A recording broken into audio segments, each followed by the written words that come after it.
Luego del derrocamiento de Castillo, de 1943 a 1946 estuvo en el poder un gobierno militar, liderado por una agrupación denominada GOU, Grupo de Oficiales Unidos.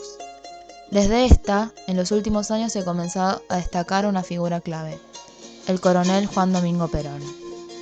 Perón encararía la construcción de una relación junto con el movimiento obrero y los sindicatos, a pesar de que las políticas del gobierno militar habían sido represivas al principio. Fue designado ministro de Guerra y cuando Farrell asumió la presidencia, Perón fue su vicepresidente. A lo largo del 44, la relación entre Perón y los dirigentes de numerosos sindicatos se afirmó notoriamente. Desde la Secretaría de Trabajo, Perón estimulaba la organización de los trabajadores, incentivaba sus reclamos y presionaba para que estos fueran satisfechos. Se iban haciendo claras las movilizaciones y el apoyo de los sindicatos hacia Perón. Pero no solo se evidenciaba esto, sino también se manifestaba una gran oposición. Esto llevaría a un grupo militar opositor a Perón a forzar a este a renunciar sus cargos, y días más tarde sería encarcelado. Ese hecho tuvo un gran impacto para los seguidores de Perón, y por eso incentivó a la CGT a llamar una huelga general. El 17 de octubre ocuparon el centro de la ciudad en una movilización en defensa de las conquistas obtenidas, cuya consigna central era la libertad a Perón. Finalmente, Perón fue trasladado a la Casa Rosada, donde hablaría para sus fieles. En 1946 se convocaron las elecciones presidenciales y se hicieron notables los dos bloques. La oposición organizada bajo la Unión Democrática, conformada por radicalistas y socialistas, y la conjunción de fuerzas que apoyaban a la candidatura de Perón organizados bajo el Partido Laborista. La Iglesia Católica manifestó su opinión indicando que su candidatura predilecta era la peronista. El 24 de febrero, Perón asume como presidente con el 63% de los votos. La situación política del primer gobierno de Perón se vio marcada por un fuerte apoyo electoral del oficialismo, ya que tenían mayoría en el Senado y en el Congreso, y por un sector opositor que se le dificultaba construir una alternativa de reemplazo. Para el peronismo, los dirigentes opositores representaban al enemigo del pueblo y de la nación, mientras que para los opositores del peronismo violaba las normas del juego político real. La prohibición que sufrió la oposición de utilizar la radio demostraría esto. El control general de la prensa haría que se hable de un fascismo criollo. Ya finalizada la Segunda Guerra Mundial, se iniciaría una nueva etapa donde el Estado cumpliría un rol clave. Las políticas de intervención activa del Estado en la economía y las políticas sociales buscarían apaciguar una posible inclinación de los sectores populares al comunismo. Con respecto a la economía, Perón elaboró la doctrina de la tercera posición, es decir, una posición que se distaba tanto del comunismo como del capitalismo. Se centró en la nacionalización y estatización de las empresas. Se exhibían dos características principales: la disponibilidad de divisas acumuladas para la restricción de las importaciones y por otro lado la implementación y consolidación del sector industrial asociado a la sustitución de importaciones. Perón había optado por el mercado interno y por la defensa del pleno empleo. Las políticas de redistribución de ingresos hacia los trabajadores contribuían a la expansión sostenida del consumo. La clave de la nueva política económica tuvo que ver con los trabajadores, con el mantenimiento del empleo y con la elevación de su nivel de vida. La búsqueda de una mejora sustantiva en los salarios reales se asentaba tanto en convicciones económicas como en cálculos políticos, ya que beneficiaba a los sectores que habían sido la base social del peronismo. Otras de las herramientas de intervención del Estado peronista fue la creación del IAPI, el Instituto Argentino para la Promoción del Intercambio. Su función era la de comprar a los productores locales y vender en el mercado externo, manejando así el comercio exterior.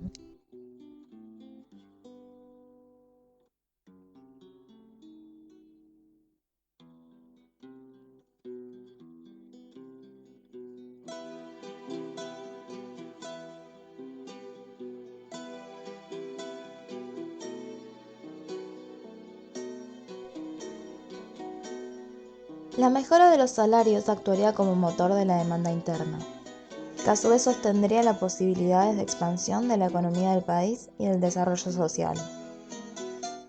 En este periodo caracterizado por estas condiciones económicas iniciales, el oficialismo impulsó varias transformaciones sociales, mejorando así las condiciones de los sectores populares. Se amplió el número de personas con posibilidad de acceso a bienes que antes eran reservados a sectores sociales restringidos. Se volvió a acelerar el ritmo de crecimiento de la escolarización primaria y secundaria.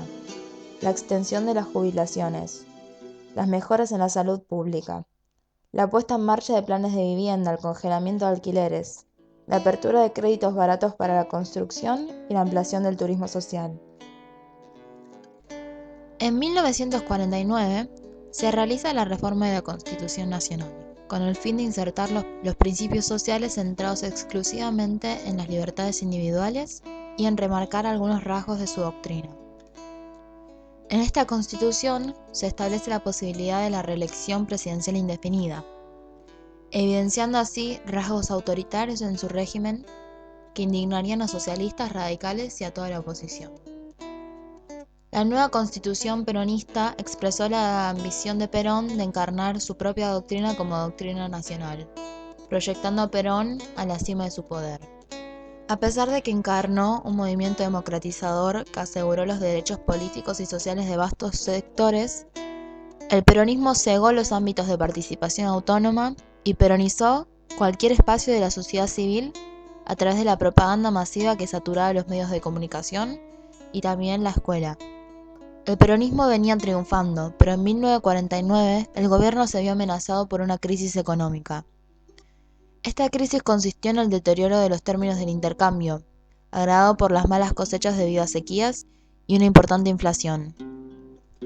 Perón decide entonces organizar y unificar a toda la sociedad argentina y hacer de ella una comunidad organizada, que colabore con la doctrina nacional basada en el justicialismo. Un momento clave del paso a la comunidad organizada fue la reorganización del Partido Peronista, transformándolo en un organismo dividido en ramas: la política, la sindical y la femenina, que luego pasó a llamarse Partido Justicialista. Para que toda la sociedad cumpla su cometido y siga trabajando por el bien común y la armonía del conjunto, era necesario organizar y unificar la sociedad. Los trabajadores ya estaban en el esquema corporativo peronista, pero las dificultades se presentaban cuando había que incorporar a la Iglesia, ya que durante la reforma de la Constitución, ésta se mostró en descontento cuando Perón decidió no modificar el patronato. Por otro lado, las Fuerzas Armadas no aceptarían la subordinación al gobierno, ya que antes gozaban de alta autonomía. También buscaría ganar posiciones en el terreno del mundo empresarial, tanto de la industria como del agro, que siempre se habían mostrado hostiles y antiperonistas. Durante todo este proceso que se llevó a cabo, Perón resultó ganador de las elecciones de 1951, con el 62% de los votos, mayoritariamente de clases populares, de mujeres y de las provincias. Asume el 4 de junio del 52 con Quijano como vicepresidente. Previa a esta fórmula, hubieron manifestaciones populares con el fin de que Eva Perón aceptara acompañar a Perón como vicepresidenta. Pero se encontraba muy enferma y la alta jerarquía no le brindaría su apoyo y se vería obligada a renunciar. Eva Duarte de Perón muere un mes más tarde, el 26 de julio. Las muestras del pesar por parte del pueblo fueron multitudinarias. Sus relaciones en materia de ayuda social y su carisma lo convertían en un centro vital del peronismo. Durante su segunda presidencia, Perón decidió poner en marcha el plan de emergencia, con el objetivo de poner freno a la inflación y salir del estancamiento económico. Este plan tuvo resultados alentadores. La inflación bajó del 39% al 4% entre el 52 y el 53, gracias al congelamiento impuesto entre precio y salario y recortes de las inversiones. En 1953 se lanzó el segundo plan quinquenal, que apuntaba a la industrialización pesada como la maquinaria, la siderurgia y la petroquímica. Paralelamente, se contemplaba la convocatoria al capital extranjero y se firmaron acuerdos petroleros con empresas norteamericanas, una decisión que a la larga sería una de las medidas más criticadas por la oposición y por algunos dirigentes del propio peronismo. Este plan ponía en aumento de la productividad en el centro de sus objetivos.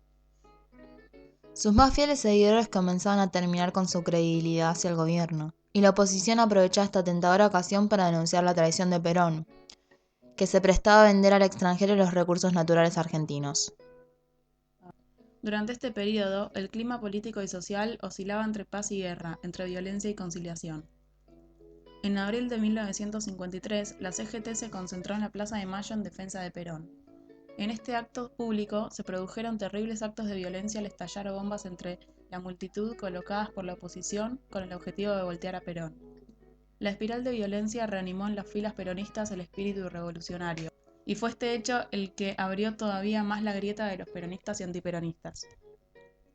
La peronización del régimen había deteriorado las relaciones con las corporaciones más poderosas, como la Iglesia y las Fuerzas Armadas, y a su vez se había ampliado el frente antiperonista. Paralelamente seguían contando con el apoyo de los sectores populares, aunque en menor medida que en su primer gobierno. En 1954 los sindicatos volvían a tener gran participación, haciendo negociaciones con los empresarios por la recomposición salarial y los derechos conquistados, pero esto dejaba a Perón fuera del conflicto. En este mismo año tuvo lugar el gran conflicto entre el gobierno y la Iglesia, y fue la batalla que el peronismo no pudo ganar. En un primer momento, la Iglesia había expresado su apoyo a Perón para las elecciones de 1946, pero con el paso del tiempo, las medidas que fueron tomadas en el gobierno no agradaron del todo a esta, y se fue creando una distancia muy grande entre los ambos sectores. A lo largo de 1954, el peronismo tomó decisiones que revelaron el gran enfrentamiento con la Iglesia. Se eliminaron los subsidios para los colegios católicos, el diario El Pueblo fue clausurado y varios sacerdotes quedaron en prisión. Suprimió la educación religiosa, sancionó la ley de divorcios y se redujeron los feriados religiosos. Ya en 1955, la Iglesia estaba siendo apoyada por toda la oposición y juntos reclamaban el retorno a la tradición liberal y el respeto a las libertades públicas. En todo este marco, el 16 de junio, oficiales de la Marina y de la Fuerza Aérea intentaron un golpe de Estado para asesinar a Perón. Esa misma noche, activistas peronistas quemaron iglesias tradicionales. Luego de una dura represión, Perón decidió cambiar su táctica. Permitió que los opositores hablaran por la radio para dar mensajes a la población. Finalmente, se produjo el golpe de Estado el 16 de septiembre, que desplazó a Perón del gobierno y las Fuerzas Armadas retomaron nuevamente su poder.